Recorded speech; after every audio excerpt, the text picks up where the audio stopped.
devant vous, vous avez la formule la plus belle des mathématiques. Pourquoi? Pour une simple et bonne raison.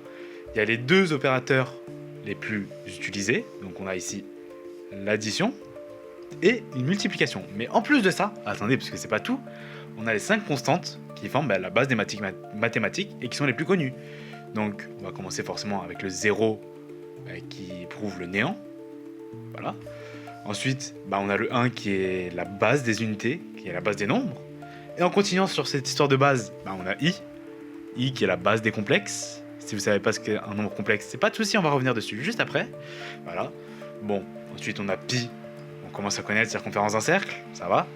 Et enfin, on a le e de exponentielle, de la fonction exponentielle. Si vous ne savez pas ce que c'est, alors c'est vrai que dans cette vidéo, je vais aborder que les bases, tout simplement parce qu'il y a une vidéo qui est dédiée seulement aux exponentielles sur la chaîne. Voilà. Donc, je vous la mets en fiche et je vous invite à aller la regarder. Et bien, on est parti dès maintenant pour décortiquer la formule. Mais juste avant, un petit rappel sur les nombres complexes. Donc, un nombre complexe, donc i, qui est la base des nombres complexes. I, c'est simple. C'est une valeur. Elle n'est pas donnée, justement.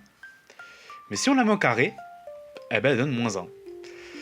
Alors, très grossièrement dit, même si je vais me faire un petit peu taper sur les doigts par les profs de maths, mais disons que i, c'est un petit peu, ça se dit pas comme ça, bien sûr, mais c'est la racine de -1. Alors bien sûr, on n'écrit pas ça, c'est vraiment que dans... Voilà, je dis ça, c'est que à l'oral, on peut dire ça, même à l'oral ça se dit pas, mais bon, voilà, c'est pour vous donner une idée. Et si on veut placer sur sur un axe gradué, excusez-moi, notre i, donc si là on a 0, 1, 2, etc., -1, -2, ce serait un petit peu dur quand même de placer ça là, vu qu'on ne connaîtrait pas vraiment. Ce qu'on a besoin de faire, c'est de prolonger, hop là, juste ici, on va prolonger notre axe. Hop là, on va passer en 2 dimensions, voilà. Au lieu d'avoir un axe, on va avoir un plan, voilà. Et du coup, ici, hop là, on a notre i. Et étant donné qu'on a quand même un petit peu de cette histoire de nombre, ici on aura 2i, ici on aura 3i, voilà. Et en bas, on aura -i, -2i, etc. Donc, ce qu'on a juste ici, on va appeler ça la partie réelle. Et ce qu'on a juste ici, on va appeler ça la partie imaginaire. Étant donné qu'on a 2 axes, oups, désolé, on va pouvoir faire comme de la géométrie, on va pouvoir placer des points. Voilà. Donc par exemple, je vais placer le point qui est là. Voilà. Donc hop là, on fait des petits pointillés pour regarder. Tac. Donc on a du 2 et on a du 2i. Donc là, ce nombre-là, ce point-là, que je vais appeler par exemple z, il va s'écrire 2 plus 2i. Voilà. Donc en général, on utilise z pour un nombre complexe. Et ça, on va l'appeler la partie réelle, puisque regardez, on a regardé là sur l'axe des réels, et ça la partie imaginaire, parce que j'ai regardé sur l'axe imaginaire. C'est tout ce qu'il y a à savoir. Une dernière notion à savoir, juste avant, c'est qu'on va appeler quelque chose le module de z.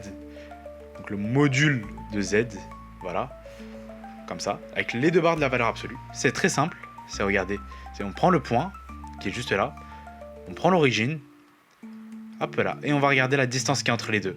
Tout simplement. C'est juste la distance qui est entre les deux. Hop là, désolé. Et la distance qui est entre les deux, on appelle ça le module de z. Voilà. C'est juste un petit truc à savoir. C'est bien. Et enfin, un dernier petit point que je vais vous montrer. C'est ce qu'on appelle l'argument de z. Voilà. C'est l'angle qui aura juste là, entre l'axe des réels et le début justement de notre trait. Hop là, notre trait qui va vers notre point. Voilà.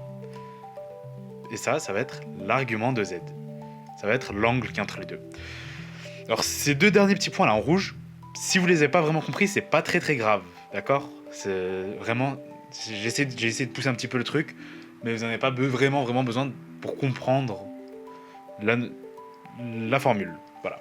Donc dès maintenant, on va s'attaquer directement à la formule en elle-même. Ok. Maintenant qu'on a la formule qui est là, on va partir un petit peu sur un réflexe un peu enfantin, qui est peut-être pas le meilleur réflexe à voir, mais là on va l'avoir. C'est tout simplement, on voit un pi. Depuis tout à l'heure, je vous parle de plan 2D. on va croiser les deux, on va tout simplement faire un cercle. Voilà. Et qui dit un cercle? Trigonométrie si possible. Et pour faire encore plus simple, on va tracer un cercle de rayon 1. Voilà. Voilà.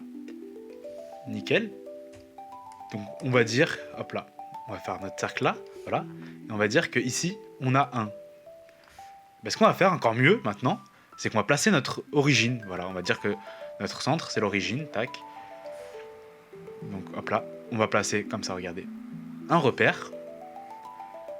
Et justement, comme par hasard, depuis tout à l'heure je vous parle de nombres complexes.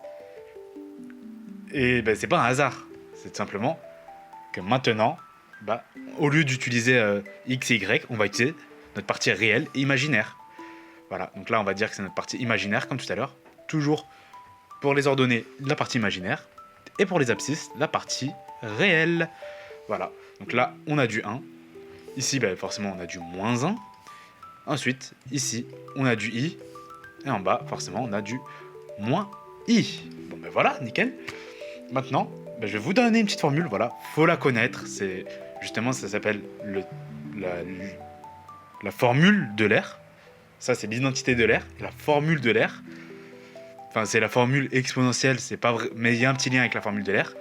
C'est simple, elle me dit que si je veux écrire n'importe quel nombre, voilà, n'importe quel point, n'importe quel nombre imaginaire, complexe, c'est moi.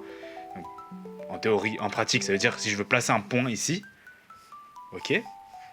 Si j'ai envie de placer un point ici, si j'ai envie de placer un point Z ici, je peux l'écrire sous la forme, donc, hop là, donc, Z, tac, donc le modulo de Z, fois l'exponentielle de I, argument de Z. Bon, c'est un petit peu chinois tout ça. On va décortiquer un petit peu vite fait. Donc le modulo de Z, donc c'est la distance qu'on aura donc entre l'origine et notre point, sauf que on est sur un cercle, donc on a toujours 1. On aura toujours 1 de distance, voilà. Que je passe là ou là, j'aurai 1, voilà, j'aurai le rayon. Donc bon, ça, nickel, on va pouvoir le simplifier, parce que ce sera toujours une fois quelque chose. Donc là, E, ok, I et argument, donc argument, ce que je vous ai dit tout à l'heure, c'est l'angle. Ok, l'angle, si possible, en radian, voilà, c'est mieux, puisqu'on est en cercle, trigonométrie, bon, si vous ne savez pas, c'est pas grave.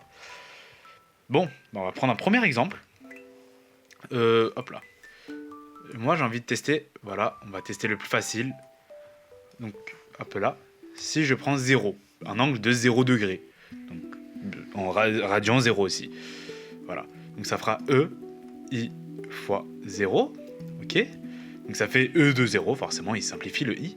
Enfin, il s'enlève. Ok. Et exponentielle de 0, si vous connaissez, ça fait bien 1. Ok. Ensuite, trigonométrie, c'est bien de connaître, mais grosso modo, un angle de 90 degrés, soit on peut écrire 90 degrés, soit on peut utiliser des radians. Regardez, c'est très simple. On part sur le principe que quand on fait le tour d'un cercle, on fait 2π. 2π. Normal, la formule d'un cercle, de la circonférence d'un cercle, c'est 2πr. Donc si on fait tout le tour, on fait 2π. Donc si là on a fait la moitié, on a fait pi. Si on a fait le quart, on a fait pi sur 2. Ok. Bon, là du coup je vais pouvoir écrire E, I, donc de pi sur 2. Ok. Et là, donc on aura du E de I pi. Ok. Et là du coup on aura du E de 3pi sur 2. I 3pi sur 2. Bon, on va revenir sur nos objectifs, puisque là on a toutes les clés en main. Donc on va revenir sur la formule de base. On a dit que E de I pi plus 1, c'est égal à 0. Donc on veut que E de I pi, enfin E puissance I pi, soit égal à moins 1. Voilà, regardez, juste là, là, on a un point Z. Hop là, on peut placer notre point Z, qui sera égal à moins 1. Ok, E I pi, E puissance I pi, ok, est égal à moins 1. C'est bon, on a tout, magique. Et du coup là, il nous suffit de rajouter plus 1, et on est égal à 0. Magique. Voilà, et c'est encore plus magique, puisqu'on va regarder ce qu'il faut rajouter. C'est notre module de Z, justement. C'est notre rayon, tout simplement. Preuve que tout est relié. Voilà. Donc, je sais pas si vous avez trouvé intéressante cette démonstration un peu, cette explication de cette identité. Mais vraiment, elle est vraiment belle, puisque elle est simple à expliquer pourtant. C'est vrai qu'on la voit fin terminale peut-être fin terminale, début études sup, mais franchement elle est intéressante à aborder et à expliquer. Et surtout que quand on vous montre tout, une fois qu'on vous donne les clés en main, facile, tranquillement, on le fait. Voilà. Donc si vous voulez plus d'identité ou bien de formules comme ça démontrer, dites-le moi en commentaire. Voilà. Et je vous invite aussi à me faire d'autres retours, voilà, si vous voulez des nouveaux concepts, des choses comme ça, pour essayer d'innover, ça peut être intéressant. Voilà, je vous invite à me le dire en commentaire. Et moi, sur ce, je vous dis à très bientôt.